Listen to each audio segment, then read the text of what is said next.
In our experience at Tonic, high net wealth individuals and family office investors tend to be more active, especially at the seeding stage of deploying catalytic capital.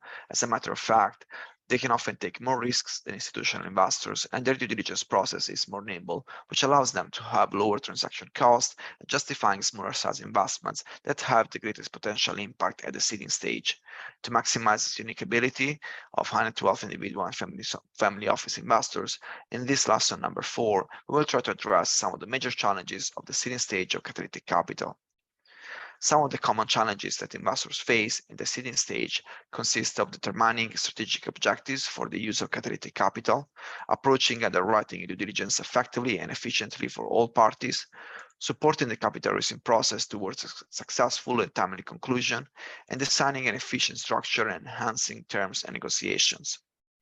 We will refer to these challenges by focusing on the findings of the Advanced Seed Practice in Catalytic Capital Guidance Note number 1, which was published in 2022 by the Catalytic Capital Consortium, Courageous Capital Advisors, and FSG. You can find a link to this resource in the slide. The challenges around strategy for investors consist of having vaguely defined objectives for catalytic capital that make the deployment less efficient. If the objectives are not defined, investors may adopt a market reactive approach as opposed to a more intentional investment strategy. One way to frame strategic capital objectives is to describe a particular kind or level of impact that is to be achieved. If an investor is targeting specific capital gaps, what are they? If seeking to achieve additional or different impact from the broader forms of impact investing, what is this impact? If willing to take more risks, how much more, what kind of risks, and why? If able to tolerate a lower return or loss of capital, what are the thresholds? It will be helpful to define parameters and decision criteria that underpin strategic objectives, such as the financial parameters like the risk profile, return expectations, or loss tolerance, focus on specific sectors, themes, or geographies, requirements around input additionality, what innovative aspects are to be de-risked, and finally the preferred role in deals, such as investors, sponsors, or co-creators. However, defining objectives doesn't mean defining a strategy in a vacuum without considering the market and type of investment opportunities that are actually available. In other words, the strategy doesn't have to be too strict, but sufficiently broad and adaptable to accommodate a level of unpredictability and diversity in the opportunities that will be presented by the market. A great way to speed up the definition of strategic objectives is to collaborate with other catalytic capital investors and discuss with them what are the challenges that they have identified and how they have defined strategic objectives in response to them. One of the most active investors in this space has been Canny Earth, a family office that publishes details on their catalytic capital portfolio and is building an intentional learning loop into its catalytic capital strategy process. Tonic is also developing a community of practice for catalytic capital, and we do encourage you to join our learning labs to meet like-minded people. The second set of challenges is around underwriting and due diligence. Conventional due diligence templates don't always apply to innovative situations, and a lack of flexibility may result in investors being unable to address the innovative elements of catalytic capital investments. Other times, due diligence can be convoluted or a lengthy process with critical asks that come very late. One of the instances where traditional due diligence checklists falls short in catalytic capital transactions, in particular for funds, is a demonstration of track record for first-time fund managers. But there are ways to consider alternatives to track record, engaging with the managers and evaluating elements such as the performance and deployment track record of key team members taken individually, supplemented by the experience and capabilities contributed by their board and advisors. The team track record through past collaborations between individual team members, but also the engagement with the communities that the team is trying to serve. Another key challenge for first-time fund managers is addressing single manager concerns and key person risks, which tend to be significantly more pronounced in the senior stage of catalytic capital than for more established managers. An alternative approach to overcoming due diligence impasses is providing pilot funding that allows a proof of concept for a very small fund, enabling the managers to demonstrate their investment thesis and skills and to build an initial track record. This can be done in multiple ways and structures, such as some pre-first close funding provided by the investors, warehousing of deals by the managers, or even setting up a managed account. This may also include investment approval rights so the investors can retain some control over the investments. It is also helpful to provide clarity on the underwriting information needs to avoid unclear information requirements and important queries coming too late in the process. Investors should be rigorous in identifying their information must-haves and should differentiate them from the nice-to-have. And finally, it is also helpful to provide clarity on the due diligence process by sharing an outline of the internal decision-making process, milestones, and important time parameters, who are the key people involved, any capacity constraints, and finally, it's helpful for investors to provide transparent, thoughtful, and constructive feedback to their managers. The next set of challenges is about capital raising. For entrepreneurs and fund managers, capital raising can be a time-consuming and expensive process, which is particularly challenging for newer and smaller managers who lack alternative income streams. If the investors act in their own silos, running their own due diligence and negotiations without coordination with other investors, the managers can spend a great deal of time and energy shepherding investors individually to closing. This leads to suboptimal results for every party involved because the time could have been better spent. That said, we acknowledge that effective coordination is often easier said than done.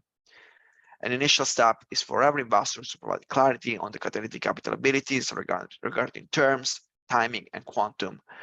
Terms may include subordinated capital like equity or junior debt or guarantees. Timing is, for instance, coming in early in the investment in the capital raising process and allowing managers to reference early commitments to other investors.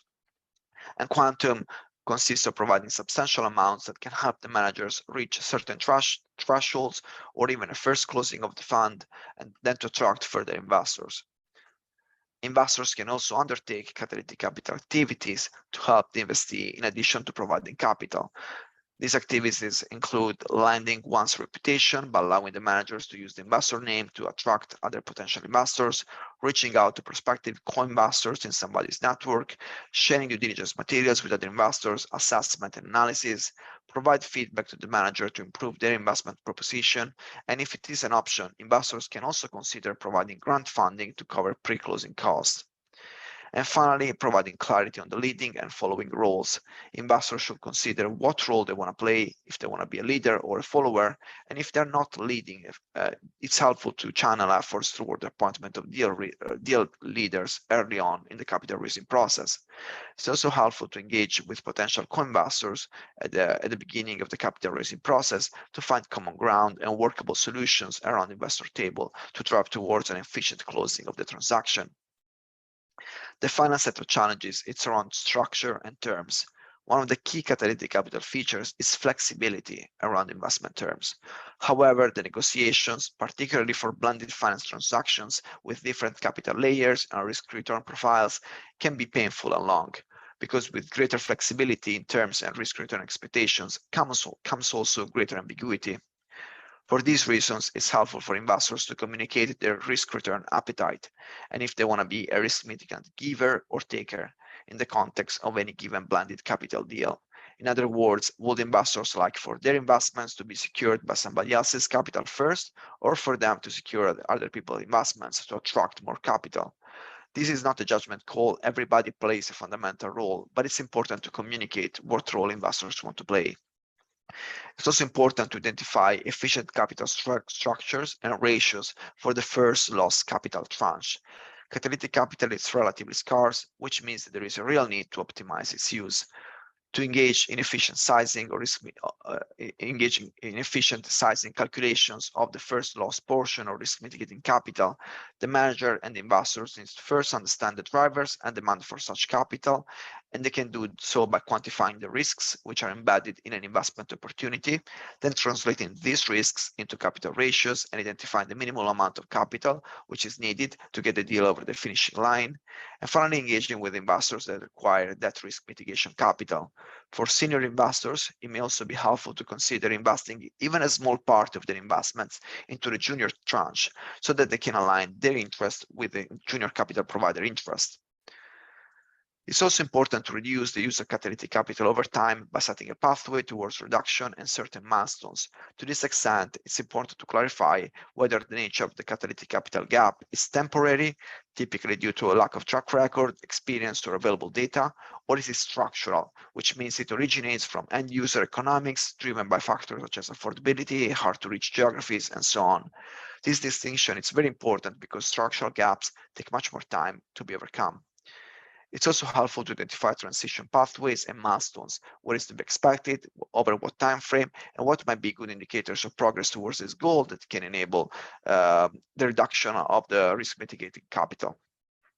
And finally, it's helpful to work towards landing a deal that works for all parties. So investors may want to avoid the adoption of a me too attitude by seeking to adopt the terms which have been secured by other investors, regardless of whether those terms are really needed to the investor, and also being willing to flex and compromise in response to hearing what other investors list as their must-have.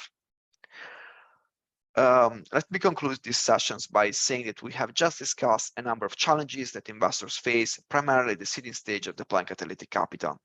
And with these challenges, we also discussed the activities and actions that investors can take to overcome them. These activities are done in addition to merely deploying catalytic capital. And in relation to them, there is one final aspect that I would like to highlight to conclude the lesson. There are two levels at which investors' engagement and these activities can be crucial. The first and more obvious is the transaction level. Here we're focusing on what helps a catalytic capital investment succeed and reach its intended impact. For instance, we discuss activities such as funding upfront transaction costs, leading a fundraising round, lending somebody's reputation to attract other investors, helping to design the structure of the deal, help to assemble or strengthen a team, supporting an investee with expertise and networks, and also sharing market intelligence and due diligence with other investors. But there is another important level, and there is the ecosystem level. Here, investors can have systemic impact beyond the single investment. It can be done by generating and disseminating market information, developing new financing constructs, establishing deal sourcing platforms, or providing investment readiness support for enterprises. These are important contributions, and their impact extends far beyond the single investment. So while they're distinct from the mere deployment of catalytic capital, they also play a very important role.